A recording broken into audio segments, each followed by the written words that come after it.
Today in Frequencies with Sanya, we have Dr. George Gauthier, who is in functional medicine for more than 30 years.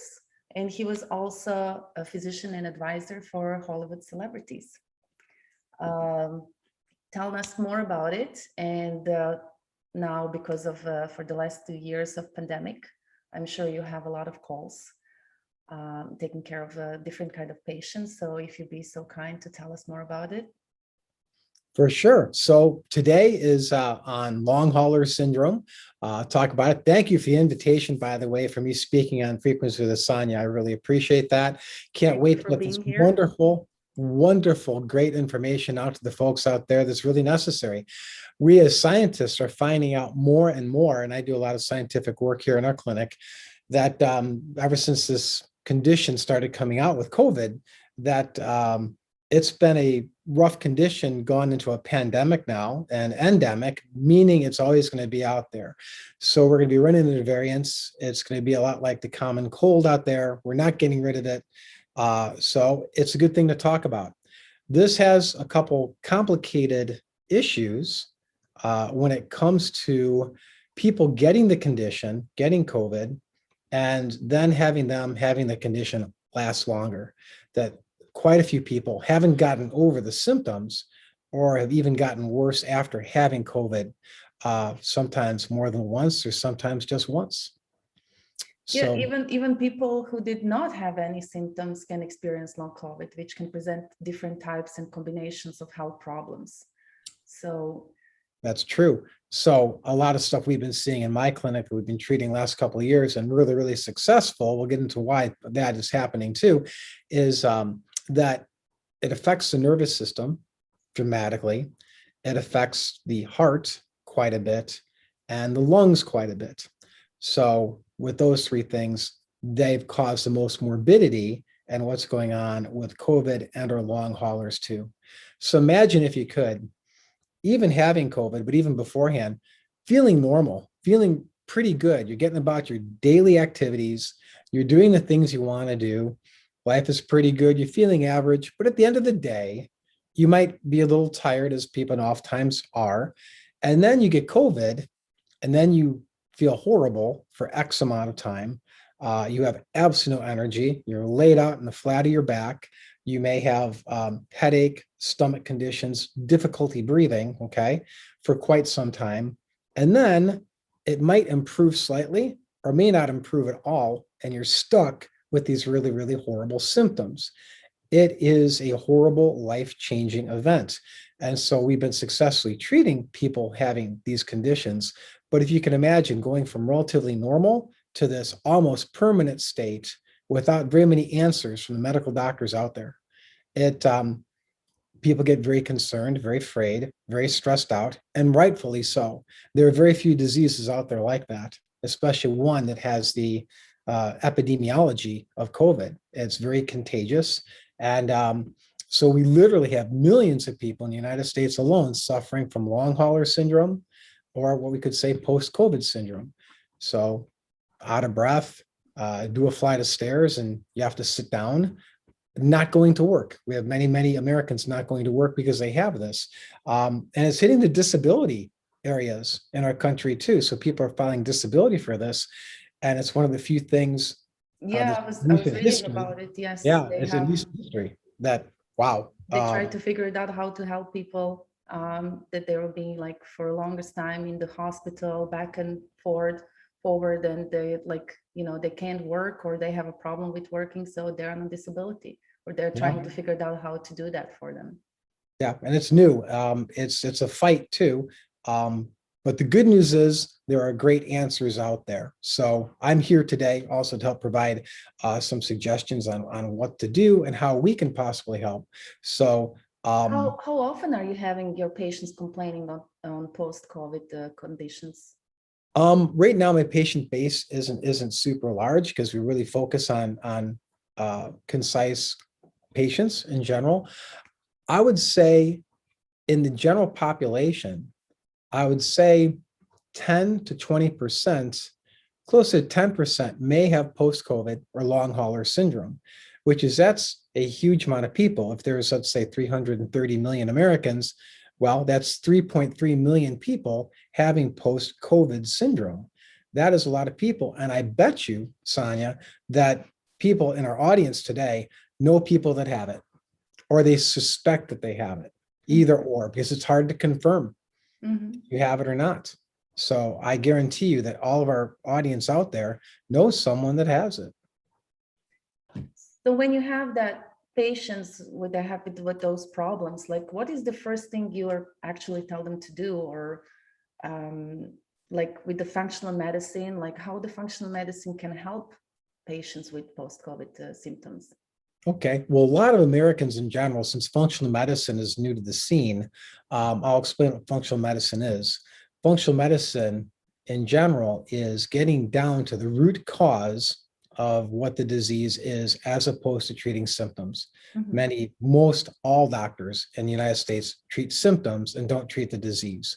So with being a functional medicine doctor, we get to the root cause of the disease and then fix that at the cellular level, sometimes inside the cell. So with COVID, we have to fix the inside of the cell also. So you fix the inside of the cell, fix the cell, then fix the organ that that cell is in, then organ systems in the body. So what we see in long hauler syndrome is an inflammatory or allergic reaction or autoimmune reaction, the immune system attacking normal cells and attacking cells that aren't healthy, that make the person feel really sick. So that's what we treat. We treat inflammatory effects, the damaged internal cells. We fix that also at the cellular level. And that's how other doctors really, they don't or can't do that with a medication that's out there currently. So we use natural means on doing this. And I think I have a decent analogy. So let's say if you get COVID and the cell gets injured, the internal mechanisms in the cell get injured, the cell's no longer working properly. Many cells are like that, to the point where it affects you physically. Okay, you're not feeling well, you have horrible symptoms. So what you have to do is we have to fix the cell at the cellular level. The good news is that there are compounds that we can use that fix the broken metabolic pathways inside the cell, and literally go inside the cell and fix them at the subcellular level. And that's great, because a lot of doctors can't do that. So when we start doing that, the person starts feeling better as the cells repair and the organs repair, and then the person feels better. So we watch inflammatory issues, and we watch when it comes to allergic issues too. So we do that by introducing compounds. We find out through blood testing. We find out how high the antibodies are in the patient, and we see what organ systems that they're, for lack of a better term, complaining of. Okay, and we go after those systems then. What would you say, like, what are the most common post-COVID conditions that your patients were having? I'd say a lot of fatigue. So fatigue being one, like easily fatigued or just plain right out exhaustion. I'd say that's the number one, because the heart can be affected. And if the heart's not working properly, you can get tired very easily. Walk up, some stair steps or whatever, flight of stairs, and you're out for a while. Also the lungs deliver oxygen to the body, of course. So if the lungs are damaged, you're not getting enough oxygen to all of your tissues in your body. And that's the second most common is the lungs. So first, fatigue. Second is difficulty breathing. And then third would be body aches, incredible body aches as the muscles get attacked in the body. And so those are the top three. And how would you describe who suffers the most from post-COVID conditions? Like, what would you say? Okay. Experience? I would say people that have already had something before COVID. So they may have an autoimmune issue, which means their immune system previous to COVID has been attacking systems in their body. So people that have arthritis, Guillain-Barré, irritable bowel syndrome. So any of these problems that the body's attacking itself, autoimmune conditions. So would you say that those people are more at risk of developing long hauler COVID? Is this can be prevented, or? Well, it can be improved, because a lot of times, at least when we see them, they've already had it and they're coming in due to these problems. But if you do have an autoimmune issue, we can talk about that right now. We'd want to make sure that we'd remove anything from the diet or from the environment that the person might react to if they have an autoimmune condition, which means their white blood cells in their body are hypersensitive to something going wrong. So we'd like to keep the person out of stress. We like to make sure that in their environments, they're not taking in foods that may be non-organic foods, get rid of the pesticides, environmental toxins that they So have. nutrition is basically very important, like what Oh, people for sure. Okay. Yes, because that's what we take in our body. So, I mean, we only have we take in nutritionally, to be honest, to help fix the problems that we have in our body. Okay. So, we can make things out of the constituents that we eat. Okay. But we have to make sure we get the great antioxidants in the body, things on the lines of echinacea, elderberry, zinc is highly important, vitamin D3, which helps the immune system and helps fight COVID really well, and vitamin C. So those are the top 5. So we'll make a list here real quick. We have vitamin C, we have zinc, we have vitamin D3, we have elderberry, and I prefer kind of a pill form, not syrup, and because COVID loves sugar, all right? And then also echinacea. So those 5 things. How much immunity is enough immunity to COVID? And can we measure this from previous infections, or is there any way? Good question. It's called a titer in the medical community. We can find out how many antibodies are involved, how many viral particles are involved. We call that viral load. So I'll give you a for instance. Let's say you go out to a party and there are 25 people there, and 3 of the people have COVID but may not be showing symptoms, and they're present at the party, and they're able to give off this virus at the party. Well, not all 25 people at the party are going to get the virus. Maybe 5 or 10 people get it, but not all of them, because some people's immune system has helped fight off the virus so they don't get it. So I'd say it's critical that your immune system is very important to be as high as possible, which can help fend off getting COVID. And if you fend it off really well, then odds are of getting post-COVID syndrome are dramatically reduced too. Now, if the person is stressed out, sick, and there are different viral loads, okay, if they have a low viral load exposure, then they may not get COVID at all, nor long haulers. Or if they have a big viral load, most likely they will get it. And so a lot depends on exposure and your immune system are 2 factors. So let's say, like, does more severe COVID come down to an individual's biology, the amount of virus they're exposed, or both? Both. I'll go both on that. Mm-hmm. Yeah. I mean, if you have a great immune system, you can be exposed to a high viral load and still not get it. So, I mean, you contract it, but you will not show symptoms, and your body successfully fights it off, and things are great. We're still learning, and probably we will in the future years about the pandemic, about COVID and everything. So there are so many new terms and new views and perspectives on COVID that's going on at the same time all over the world. And what would you describe? What are the multi-organ effects of COVID-19? The organ effects? Multi-organ effects? Multi-organs, for sure. I would say very rarely. Well, I think depending on the person and depending on their health history, let's say they could have been born premature as a baby and their lungs are affected, or maybe they're overweight and their heart's affected. So I would state that probably the COVID virus is opportunistic to individual people with what they have. So I'd say that. So it varies. What would you say what you were learning while treated patients with long haul COVID symptoms? I'm sure all this experience will help you for the future patients coming. It's like, what is the most important thing you learn while you were treating them? While treating them, I think the most important discovery that us scientists have made and us doctors have made is that a lot of people and a lot of doctors out there throw up their hands in frustration because, let's say, for instance, they may have just pharmaceutical type things to give to the patient. And so my big takeaway from this is the remarkable healing properties that the human body has when appropriate things are applied to it. So things being all natural, things that fight allergies, that fight inflammation, those two factors are the two significant things I found out to conquer to help people with long haulers or COVID symptoms or after COVID symptoms. Would you be so kind to share one successful story of one of your patients with the? Sure. Yeah, sure. Got plenty of them. Of course, I can't mention names due to HIPAA and things along that nature. Had a young gentleman of about 24.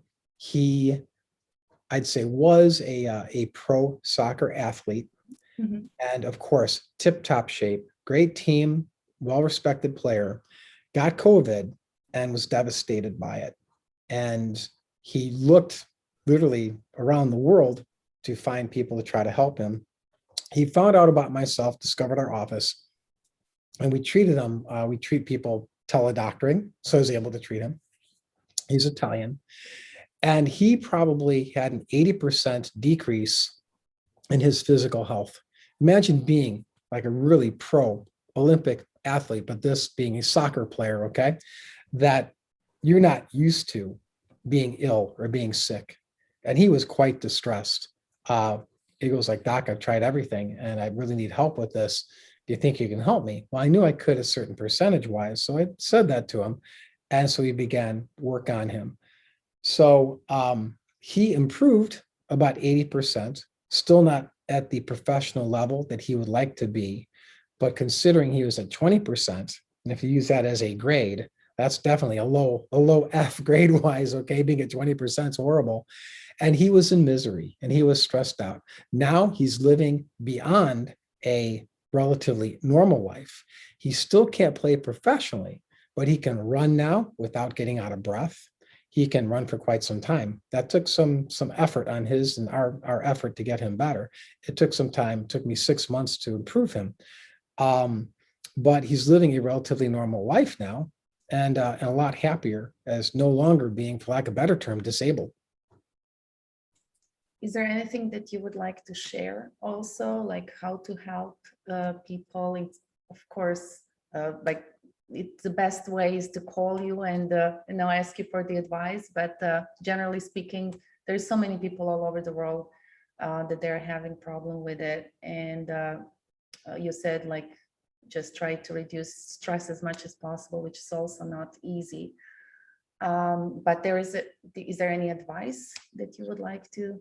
Sure. I think we'll look at more of a global aspect on this, Sonia, because I know this will be shown all over the planet in general. So I believe that a lot of us first world countries, even though we have ways of treating it, we have to be very aware of anywhere from the third to fifth level countries out there, third and fifth world countries. They don't have the access that we do to the medications and anything that you could use to help them out, maybe the vaccines or things along that nature too. But I think even though they don't, by using natural methods that decrease inflammation, number one, okay, and decrease allergic response in the body is huge. So I do believe that perhaps not getting in the crowds also has been noted. So this decreased exposure is important too. So don't get exposed to it. Refrain from that. People saying, Doc, please tell me about the mask situation. What's going on with that? Out of all the studies that have done, I can quote the Harvard study on that one, and that is masks are not effective. They're 0.01% effective. Don't shoot me for saying that, okay, that I'm just passing on the word. I'm just passing the knowledge along here. So that's why so many countries no longer have COVID passports. They don't require people to mask up and sometimes not even socially distance. Mm. I am very concerned about the third and fifth world countries though, because the population densities are more. So I want them to be as healthy as possible. Get the things I've mentioned, the 5 things we've mentioned. So in foreign countries, all that is readily available. Okay, mostly. Okay. So, and there are other ways to fight it off besides, let's say, getting the vaccine. I I've had people not show COVID symptoms. And I need to state this out loud. I've had people come in with no COVID symptoms, not catching COVID, but they got the vaccine. And after getting the vaccine, well, of course, it being part of the virus, they started exhibiting symptoms. Okay. So I'm not an anti-vaxxer exactly, but there's too many possibilities of what's going on exactly with the vaccine. So anyone that out there that doesn't want to, let's say, take it, I can definitely support that by saying, you know what, keep your immune system high and watch out for exposure. Okay. So I'm not going to bash anything here though. All right. So yeah, it's going to be out there, gang. It's that's not going anywhere, and there will be other variants eventually. Well, thank you very much for being with us today. So this was Dr. George Gauthier talking to us about the functional medicine and how it can be helped with COVID symptoms and long COVID symptoms. And thank you again for being with us, and good luck with everything. Thank you. It was an absolute pleasure being here. Thank you for the interview. I really appreciate it. And once again, don't hesitate to contact us if you believe you may have something of this problem going on. And it'd be our pleasure to serve you. And thank you so much for your time, Sonia, and the wonderful interview. I get to say hey to our audience out there. So you guys have a great one. Keep an eye on your health. Be healthy, okay? And need anything, just let us know. Take care. Wonderful interview. Thank you. Thank you so much. Thank you.